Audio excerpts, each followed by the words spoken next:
Welcome to my YouTube channel, Tumi khosai dhunia. ভাষণ দিবলৈ বাৰু তোমাৰ ভয় লাগে নেকি? কেতিয়াবা যদি মাইকত কিবা এষাৰ ক'ব লগা হয় তেতিয়া বুকুখন কঁপি উঠে নেকি?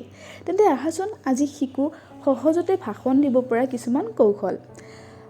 ভাষণ দিবলৈ হ'লে বা এখন ৰাইজৰ আগত মাইকত কিবা বক্তব্য দিবলৈ হ'লে প্ৰথমতে লাগিব তুমি কি ক'বা তাৰ ওপৰত অলপমান নলেজ আৰু লাগিব কথা কোৱাৰ আৰ্ট। আৰু এই আৰ্টটো ক'ৰ পৰা আনিবা? তাৰ বাবে তুমি নিজকে ৰাইজৰ মাজত বহি থকা এজন বুলি ভাবি লোৱা আৰু তুমি ভাবা ভাষণ দিব ওলোৱাজনৰ পৰা তুমি কি শুনিলে ভাল পাবা, অৰ্থাৎ তুমি কেনেকুৱা কথা আনৰ পৰা শুনিব বিচাৰা। বাছ আধা কাম তোমাৰ তাতেই শেষ। এতিয়া তুমি যি শুনিলে ভাল পাবা তেনেধৰণে এটি ভাষণ তুমি মনৰ মাজত আওৰাই লোৱা। এতিয়া যেতিয়া তুমি মঞ্চত উঠিবা ভাবি লোৱা তোমাৰ ভাষণ বেষ্ট, তুমি খুব ধুনীয়া কথা ক'ব জানা, মানে নিজৰ ওপৰত কনফিডেণ্ট আনা। তোমাৰ কিন্তু ভয় লাগিব, কিন্তু সেই ভয় ৰাইজক দেখা পাব নিদি মনৰ মাজত ৰাখা আৰু কনফিডেণ্টলি মনত আওৰাই লোৱা কথাখিনি ক'বলৈ আৰম্ভ কৰা। মনত ৰাখিবা তোমাৰ ভাষণ দিয়াৰ উদ্দেশ্য এইটো নহয় যে তুমি তোমাৰ জ্ঞানৰ ভাণ্ডাৰ আনক দেখুৱাব লাগিব।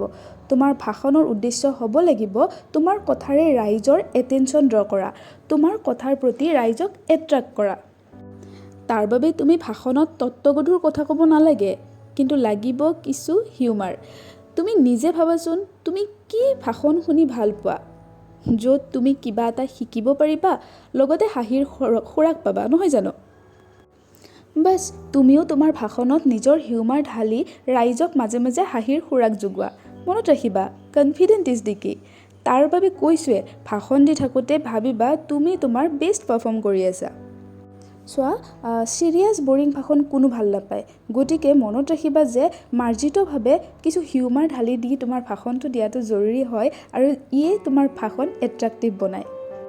সেয়েহে ভাষণ দিয়াটো ইমান টান নহয় যিমান আমি ভাবি লওঁ, মাত্ৰ কেইটিমান কৌশল। প্ৰথমটো হৈছে নলেজ, কি ক'বা তাৰ ওপৰত অলপ নলেজ। দ্বিতীয়টো খুব বেছি ইম্পৰ্টেণ্ট কনফিডেণ্ট, আৰু 3 নম্বৰটো হৈছে হিউমাৰ আৰু তোমাৰ কথা কোৱাৰ কিছু আৰ্ট। এবাৰ ভাবাচোন আমি ভাষণ কিয় দিব নোৱাৰোঁ?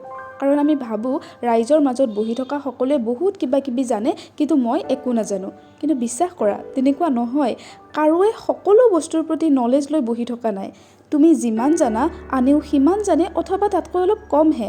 গতিকে কোনে কি ভাবিব এইটো কথা বাদ দি কনফিডেণ্টলি যদি কথা কোৱাৰ অভ্যাস আৰম্ভ কৰা, চাবা তুমিও ভাষণ দিয়াত পাৰ্গত হৈ উঠিবা আৰু তোমাৰ ভাষণ শুনাৰ বাবে সকলো আগ্ৰহী হৈ উঠিব। মনত ৰাখিবা যিটো কাম আনে কৰিব পাৰে তুমি নোৱাৰাৰ কোনো প্ৰশ্নই নুঠে।